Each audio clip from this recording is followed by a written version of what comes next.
Sir Heinrich investment అనే ఒక national survey వచ్చింది సార్. మరి సర్వే ప్రకారం ఏ పార్టీకి ఎన్ని సీట్లు వచ్చే ఛాన్స్ ఉంది, అసలు ఏం చెప్తుంది సార్ ఈ సర్వే? యాక్చువల్గా ఎగ్జిట్ పోల్స్ జూన్ 1వ తేదీ ఈవినింగ్ 6:30 తర్వాతనే అనౌన్స్ చేయాలి. కానీ మనం రోజు ఏదో ఒకటి వస్తూనే ఉంది మనకి ఎగ్జిట్ పోల్స్ అనేవి. అంటే ఇంత గ్యాప్ని ఎవరు కూడా ఆగలేకుండా ఉన్నారు. దీనికి ఒక కారణం ఏమో బెట్టింగ్ బ్యాచ్, ఇంకొక కారణం జనరల్గానే పొలిటికల్ పార్టీలు తాము తెలుసుకోవాలనే ఒక టెన్షన్ ఆతురుతూ ఉంటాయి. ఎందుకంటే మనం చూసాము మన కొడాలి నాని టెన్షన్తో ఆయన ఆరోగ్యం కూడా పాడు చేసుకున్నాను. అలాగే చాలామందికి ఉంటుంది ఈ టెన్షన్. మామూలుగా అసలు రాజకీయాలకు సంబంధం లేని వాళ్ళే రోజుకి 10 మంది కాల్ చేసి అడుగుతున్నారు, సార్ మీకేమొచ్చింది, సార్ మీకేమొచ్చింది అని. సో మీకు ఏ సమాచారం ఉంది అని అడుగుతున్నారు. ఎందుకంటే ఇక్కడ ఒక రకంగా సెపాలజిస్ట్ నైట్ మేర్ అంటారు. సెపాలజిస్ట్ నైట్ మేర్ అంటే క్లియర్గా ట్రెండ్ కనిపించట్లేదు. నిన్న కూడా TV9లో కూడా పెద్ద అనాలిసిస్ చేశారు. దాంట్లో కూడా ఏదో 3% డిసైడ్ చేస్తుంది అట్లేదో వాళ్ళు ఒక కన్క్లూజన్కి వచ్చారు. సో ఒక్కొక్కరి లెక్కలు ఒక్కొక్క వైపు ఉన్నాయి. వీళ్ళేమో తెలుగుదేశం క్యాంపు నుంచి దాదాపు 30 లక్షలు మా వాళ్ళు వచ్చి హైదరాబాద్ నుంచి విదేశాల నుంచి 30 లక్షలు కేసారని చెప్పారు. దాన్ని ఒక అతను లెక్క తీసి అంత ఛాన్స్ లేదు, మ్యాక్సిమం ఉంటే 15 మంది ఉంటుంది, బస్సులు ట్రావెల్ ఇవన్నీ లెక్కేస్తేనే ఒక లెక్కేశాడు. మళ్ళీ వాళ్ళేమో వైసీపీ వాళ్ళేమో గతం కంటే కూడా 2019 కంటే కూడా ఈసారి 16 లక్షల ఓట్లు ఎక్కువ పోలేనాయి. అందులో 12 లక్షలు మహిళలదే. కాబట్టి ఆ మహిళల ఓట్లన్నీ కూడా ఈవినింగ్స్ పడ్డాయి. అది కూడా ఈ వాలంటీర్లు వెళ్ళి తీసుకొచ్చి చేయించారు. కాబట్టి ఆ 12 లక్షల ఓట్లు మాకే పడ్డాయని వీళ్ళు అనుకుంటున్నారు. అట్లాగే ఎప్పుడూ లేనిది ఈసారి 100% ఉద్యోగులు ఓటు చేశారు. దాదాపు 5 లక్షల మంది పైన వేశారు. సో 5 లక్షల ఓట్లు మావే అని తెలుగుదేశం కూటమి ఇలాగా రకరకాల లెక్కలు తీసుకుంటూ ఎవరికి వాళ్ళు మాకే వస్తుందని చెప్తున్నారు. కానీ ఎవరు కూడా మెజారిటీ మాకు వస్తుంది అన్న ఇది లేదు, అంటే స్వీప్ వస్తుంది అని లేదు. ఓన్లీ గవర్నమెంట్ ఫామ్ చేసే మెజారిటీ. రఘువీరారెడ్డి గారు చెప్పినట్టుగా 90 నుంచి 97 వరకు ఎవరికైనా రావచ్చు, ఇరువైపులో ఎవరికి వచ్చినా ఇంతే వస్తుంది అనేది ఆయన చెప్తున్నాడు. అంటే వెరీ స్ట్రాంగ్ అపోజిషన్ ఉంటుంది అనేది వీళ్ళు చెప్తున్నారు. గవర్నమెంట్ ఫామ్ చేయడానికి మినిమం 88 కావాలి మ్యాజిక్ ఫిగరు. సో 90+ వచ్చే అవకాశం ఉంది, ఎక్కువ ఉండే అవకాశం లేదు అనేది ఎక్కువ మంది చెప్తున్నారు. ఇందువల్ల క్లియర్ ట్రెండ్స్ తెలియట్లేదు కాబట్టి ప్రతి ఒక్కరికి ఆతురుతుంది తెలుసుకోవాలని. సో దీన్ని క్యాటర్ చేయడానికి చాలా సంస్థలు వస్తున్నాయి. ఇంకా ఒక ఫేజ్ ఉంది కాబట్టి బీజేపీ కానీ ఇటు కాంగ్రెస్ కూటమి అంటే ఇండియా కూటమి కానీ వాళ్ళు కూడా రకరకాల సర్వేల్ని లీక్ చేస్తున్నారు. కొంతమందిని ప్రశాంత్ కిషోర్ లాంటి వాళ్ళని బీజేపీ రంగంలోకి దించింది. ఇటు యోగేంద్ర యాదవ్ లాంటి వాళ్ళు కూటమి వైపు రంగంలోకి దిగారు. ఇలాగా వాళ్ళ ప్రెడిక్షన్స్ వాళ్ళు చెప్తున్నారు. చివరికి అమెరికా నుంచి బ్రహ్మర్ లాంటి వాళ్ళు, అయాన్ బ్రహ్మర్, ఆయన కూడా వచ్చి బీజేపీకి అనుకూలంగా మాట్లాడిపోయాడు. ఇలాగా ఎవ్రీ ఫేజ్ని ఇన్ఫ్లుయెన్స్ చేయడానికి ఈ ఎగ్జిట్ పోల్స్ అనే దాన్ని ఉపయోగించుకుంటున్నారు. అలాగా కొత్తగా ఇప్పుడు ఎన్రిచ్ ఇన్వెస్ట్మెంట్స్ అనే ఒక సంస్థ వచ్చింది. ఈ సంస్థ ఒక నివేదికని బయటికి తీసుకొచ్చింది. వాళ్ళు అఫీషియల్గా అనౌన్స్ చేయకూడదు కాబట్టి అనఫీషియల్గా ఇది బాగా సర్క్యులేట్ అవుతుంది. మొత్తం పీడిఎఫ్లో డీటెయిల్ గ్రాఫిక్స్తో కూడా ఇది క్లియర్గా ఉంది. వీళ్ళు చెప్పిన దాని ప్రకారం ఆంధ్రప్రదేశ్ చూసుకుంటే బిగినింగ్లో మనం టీడీపీకి 13 సీట్లు వస్తాయని, బీజేపీకి 3 వస్తాయని, తర్వాత జనసేనకు 2 వస్తాయి. ఇదంతా కూడా ఎంపీ సీట్లు నేను చెప్తున్నది.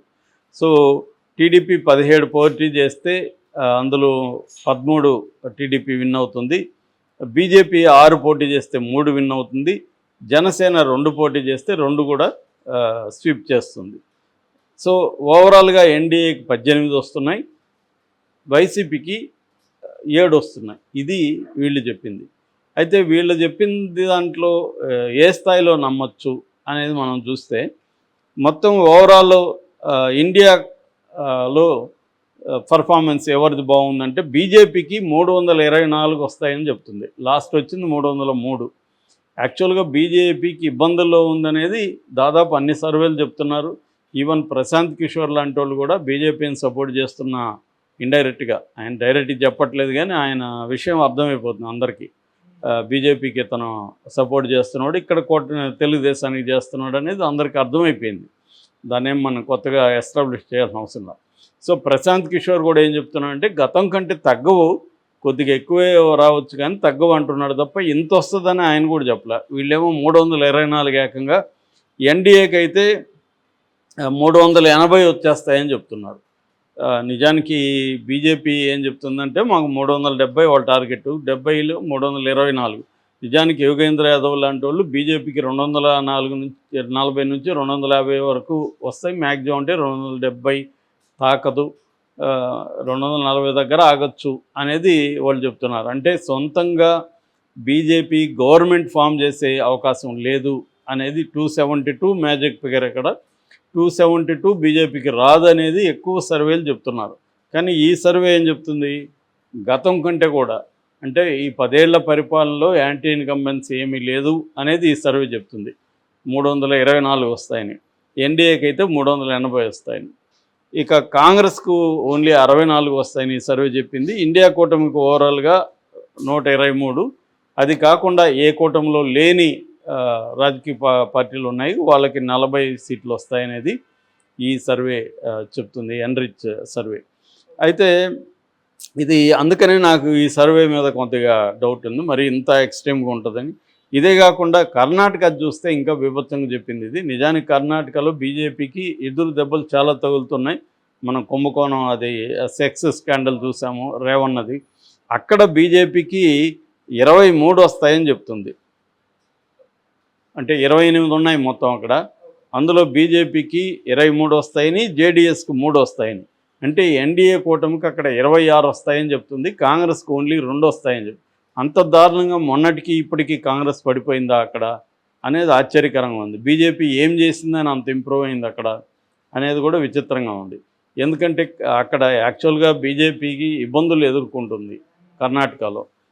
జేడీఎస్ అంత ఇబ్బందులు, అంత స్కామ్ జరిగితే జేడీఎస్కి 3 వస్తుంది, 3 ఇచ్చింది వాళ్ళకి, 3కి 3 వస్తుందని 100% అని చెప్తున్నారు. ఇక్కడే ఈ సర్వే మీద కొంత డౌట్ ఉంది. ఎందుకంటే ఈ సర్వే నెక్స్ట్ లాస్ట్ పేజ్ ఎన్నికలను బూస్టప్ చేయడానికి ఇది చెప్తుందా లేకపోతే నిజమేనా అనేది డౌట్ వస్తుంది. ఇక తమిళనాడులో వీళ్ళు బీజేపీకి 2 వస్తుందని, వెస్ట్ బెంగాల్ది కూడా నాకు ఆశ్చర్యంగా ఉంది. వెస్ట్ బెంగాల్లో మొత్తం 42 ఉంటే అందులో 26 బీజేపీకి వస్తుందని చెప్తుంది.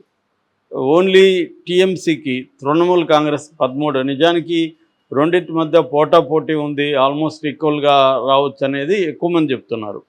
కానీ వీళ్ళు చెప్పేదేమో అక్కడ 26 వెస్ట్ బెంగాల్లో వస్తుందని చెప్పారు. ఇక ఢిల్లీలో 7 ఉన్నాయి. ఢిల్లీలో గతంలో బీజేపీకి 7 వచ్చాయి, కానీ ఇప్పుడు ఈయన అరెస్ట్ చేయడం, ఈయన వెళ్ళి కోర్టు ద్వారా బయటకు వెళ్ళి ఈయన మాట్లాడడం, కేజ్రీవాల్, వీటన్నిటి వల్ల అక్కడ బీజేపీకి కూడా ఇబ్బందులు ఉన్నాయనేది ఎక్కువ రిపోర్ట్లు వస్తుంది.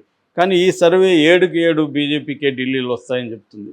ఇలాగా అంటే కొంత మొత్తం దేశవ్యాప్తంగా ఉండే అంచనాలకు భిన్నంగా ఇది ఎన్డీఏ కూటమి వైపు మొగ్గు చూపుతున్నట్టుగా ఈ సర్వే మనకు అర్థమవుతుంది. దాంట్లో భాగంగానే ఆంధ్రప్రదేశ్లో కూడా చెప్పిందా అనేది డౌట్ వస్తుంది. ఎందుకంటే కర్ణాటక, వెస్ట్ బెంగాల్, ఢిల్లీ ఈ ప్రాంతాల్లో చూసినప్పుడు అబ్నార్మల్గా చెప్తున్నట్టుగా మనకు కనబడుతుంది. ఓవరాల్ ఫిగర్ కూడా 324 అనేది కొద్దిగా అబ్నార్మల్గా కనబడుతుంది. ఎందుకంటే ఇవాళ బీజేపీని గమనించినా కూడా మనకు అర్థమైపోతుంది, వాళ్ళకున్న టెన్షన్ అర్థమైపోతుంది. సో అయినా కూడా మరి ఇది ఇంత బూస్టప్ చేయడానికి ఈ సర్వేని వాడారా, లేకపోతే ఈ సర్వేని ఏమాత్రం నమ్మాలి? ఇది సర్వే అని కాకుండా వాళ్ళు ఎగ్జిట్ పోల్స్ అనే చెప్తున్నారు. సో మరి ఎగ్జిట్ పోల్స్ ఇది ఎలా నమ్మాలనేది చూడాలి. దీన్ని బట్టి మనకు అర్థమైంది ఏంటంటే రేపు జూన్లో కూడా కాంట్రాడిక్టరీ ఎగ్జిట్ పోల్స్ ఎక్కువ వచ్చే అవకాశం ఉంది.